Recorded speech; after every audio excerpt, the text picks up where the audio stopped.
দেখে 27 বলছি 27 তারিখে লাউ শাক কাটতেছি সোমবার পরে দুইটা করছি এই শাকগুলা কাটা বাছা অনেক ঝামেলা এজন্য সহজে আনি না দুইটা কোচিং করবা তো আজকে এই লাউ শাক দিয়ে আমি তেলাপিয়া মাছ রান্না করব তেলাপিয়া মাছ ফ্রিজ থেকে বের করছি টমেটো আর মাছ দিয়ে লাউ শাক রান্না করব আর অল্প কিছু শাক আমি ভাজি করব কাটতেছি এটা কাটতে আসলে অনেক সময় লাগে আর লাউ শাক কাটলে হাতের নখ নষ্ট হয়ে যায় সাধের লাউ তো খাইলাম আর আগা ডগা সবই শাক কাটতে আসছি আমি ডাইনিং টেবিলে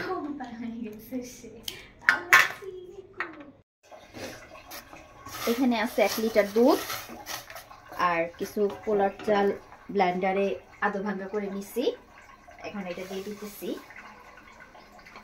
রাঁধুনি ফিন্নি মিক্সের 1 প্যাকেট দিছি আর সাথে কিছু পোলার চাল আমি মিক্স করছি আর এটাকে রান্না করব ঝোলা গুড় দিয়ে ঝোলা গুড় বলতে আপনাদের ভাইয়া রস জাল দেওয়া যে গুড় থাকে ওই গুড় নিয়ে আসছে আর গুড়ের পায়েসটা তার অনেক পছন্দ তো এই চুলায় আমি পায়েসটা জাল করতেছি আর এদিকে তেলাপিয়া মাছটা একদম ছোট ছোট করে কেটে নিছি পুরো মাছটা অবশ্য দেই নাই আমার কন্যারা মাছ খায় না কন্যাদের জন্য শাক ভাজি করব আর আমার দুজনের জন্য তরকারি রান্না করব টমেটো আর পেঁয়াজ কেটে নিছি এখন রান্না করব এক চুলায় পায়েস আর এক চুলায় তরকারি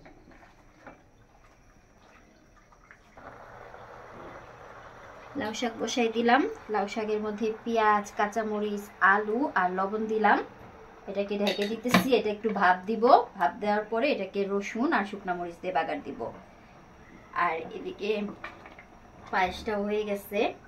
এটা নামানোর আগে আমি গুড় দিব আর একটু সিদ্ধ হবে চালটা আর একটু ফুটবে এখনো পুরোপুরি ফুটে নাই আর এই যে অর্ধেকটা লাউ শাক আমি রাখছি রান্না করার জন্য চুলা যেহেতু খালি নাই অপেক্ষা করতেছি চুলা খালি হওয়া পর্যন্ত পায়েসটা হয়ে গেছে চুলা আমি বন্ধ করে দিচ্ছি আর গুড় দিতেছি গুড় দিয়ে আমি আর জাল দিব না অনেক সময় দেখা যায় গুড় দিয়ে জাল দিলে দুধটা ফেটে যায় তো দুধটা যেন না ফাটে এই জন্য আমি কখনোই গুড় দিয়ে আর জাল করি না এই তো গুড়ের পায়েস হয়ে গেছে অনেক সুন্দর একটা স্মেল বের হয়েছে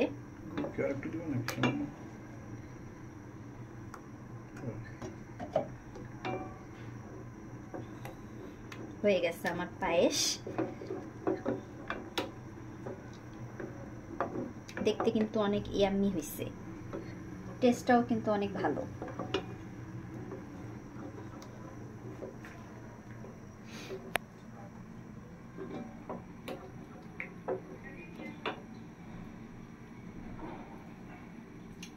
ঠিক আছে তুমি একটু দেখো পায়েস হয়ে গেছে এখন আমি চুলার মধ্যে তরকারি রান্না করতেছি মশলা কষায় তেলাপিয়া মাছটাও সাথে কষায় নিতেছি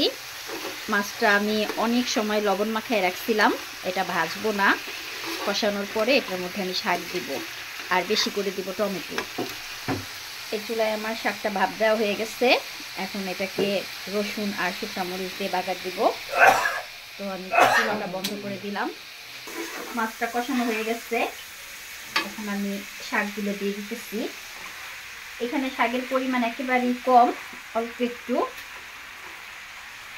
শাকটা দিয়ে দিলাম আর শাকের সাথে আমি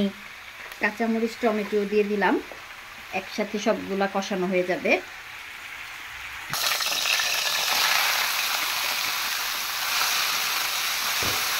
রসুন দিয়ে আর শুকনো মরিচ দিয়ে শাকটা আমি বাগার দিয়ে নিতেছি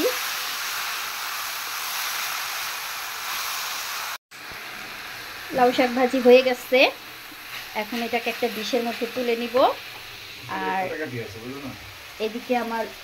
এই চুলায় যে শাক বসাইছি তরকারি তেলাপিয়া মাছ দিয়ে ওইটাও হয়ে গেছে এটার মধ্যে আমি পানি দেই নাই এরকম শাক দিয়ে মাছ রান্না করাটা আমার খুব ভালো লাগে কন্যারা পছন্দ করে না তাই কন্যাদের জন্য ভাজি আর আমার জন্য তরকারি এই ছিল আমার আজকের মাছ দিয়ে শাক রান্না করা আর হচ্ছে লাউ শাক ভাজি কেমন লাগলো অবশ্যই কমেন্ট করে জানাবেন আজ তাহলে এখানেই বিদায় নিচ্ছি সবাই ভালো থাকবেন আল্লাহ হাফেজ